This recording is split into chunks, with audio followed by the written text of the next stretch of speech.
Hello, and welcome to the first annual Emily Book Awards. This happens whenever I finish a reading journal, which is a journal where I catalog all the books I've read. This particular reading journal has been kept for 2 years, since April of 2011. It is now April of 2013. This array includes not only books read for fun, but also books read for book club and books read for school.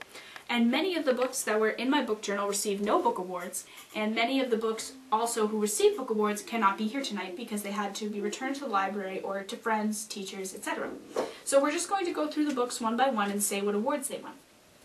This book is entitled The Once and Future King, and it is for that title that it won its only award, Best Title.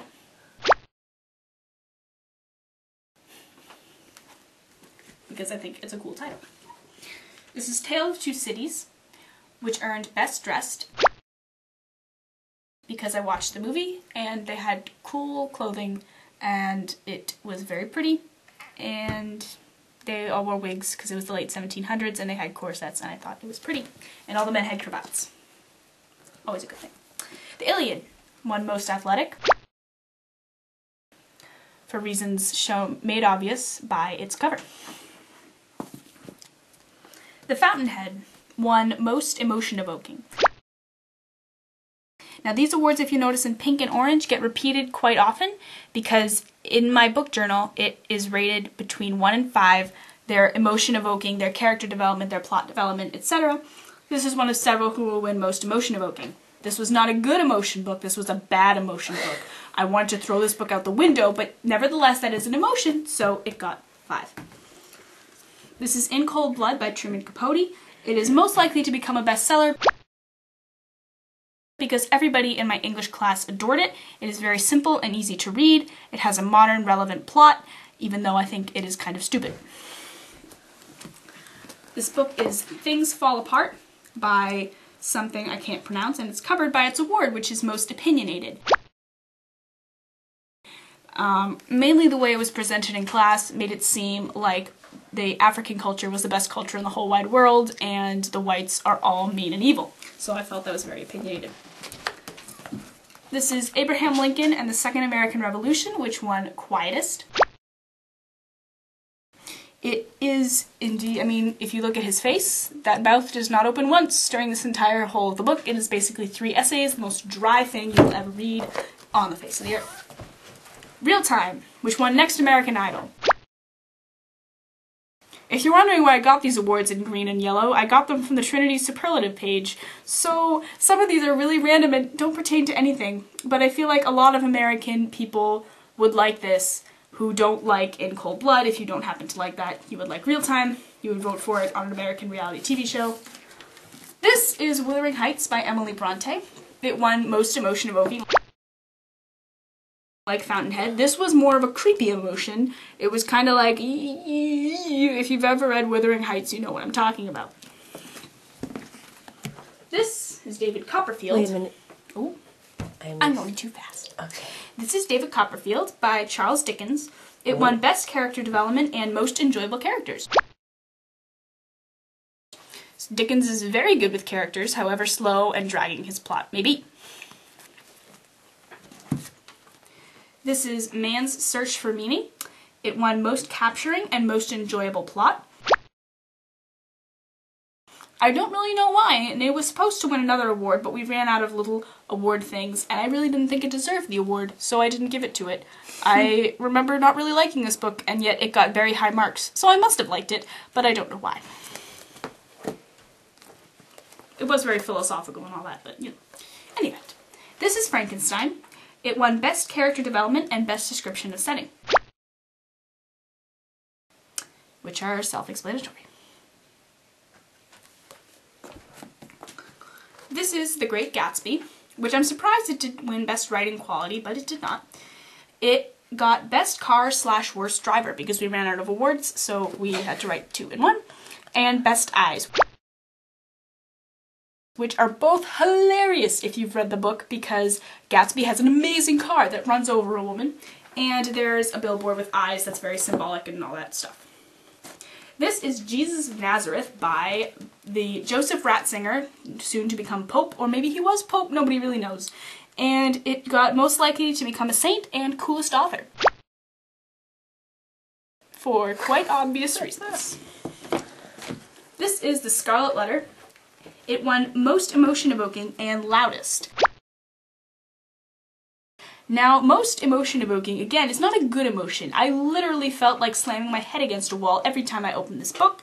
And Loudest, not necessarily because the characters scream, but because I kept screaming, and it just was filled with noise from beginning to end. This is The Odyssey, which is a certain type of translation. It got Most Gullible and Most Likely to Win a Rap Battle, because they believed in all those wacky gods, and because it is an epic poem. So I thought that was fun. This is Proof of Heaven, which I believe was also supposed to win an award, and we ran out of award papers. It got Most Emotion-Evoking and Friendliest, because it has a happy tone, but it's about philosophical stuff, and it made me feel philosophical and heavenly looking towardness. This is Mr. Darcy's Daughters. It is a fan fiction of Pride and Prejudice. It got Flirtiest, Best Plot Structure, and Most Enjoyable Plot. This woman is a genius at plot. I highly recommend her if you like a good plot. And there's 5 daughters, there's a lot of flirting going on. This is Fathers of the Church, which is about the Fathers of the Church. It got Best Pacing, Best Character Development, and Best Character Names. Because back in the ancient days, those Fathers of the Church had some really, really cool names, and he did a great job describing them at a good pace. This is The Greatest Generation, about the World War II generation, and it got Best Pacing, Most Enjoyable Characters, and Most Capturing. I literally read 100 pages of this book in one day. I really love this book. And it's all about characters, of course I love it. There's no plot. This is Lost Names. It won Best Character Development, Most Enjoyable Characters, Most Artistic, and Coolest Author.